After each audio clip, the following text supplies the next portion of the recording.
রহমতের নবী ঈসা সকালবেলা বললেন, এ আবু জাহাল, আমি 7 আসমান ঘুইরা বাইতুল মাকদিস ঘুরে টুরে সব দেখেছি, লৌহ কলম আরশে আজিম।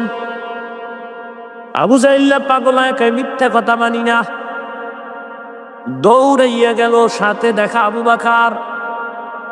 এই আবু বকর, শুনছনি আব্দুল্লাহর ছেলে নাকি এই রাতের অংশে সারা আসমান সব ঘুরে আইছে?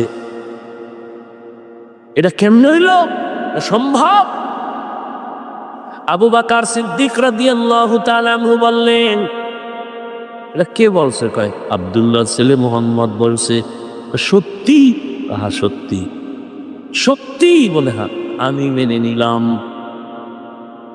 কারণ মুহাম্মদ এমন এক ব্যক্তি যার জিন্দেগিতে একটা মিথ্যা কথা বলেন নাই, জীবনে কোনোদিন গালিও দেন নাই, কোনোদিন গালির জবাবও দেন নাই, এবং রহমতের নবী কোনোদিন চোখ মোবারক গরম করে কারো দিকে তাকান নাই।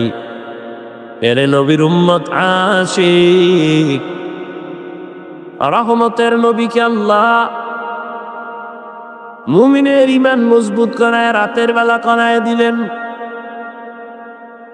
রাতের সামান্য সময় এত বিশাল আসমান ঘুরে কেমনে আসলেন, কেমনে গেলেন আমার নবী?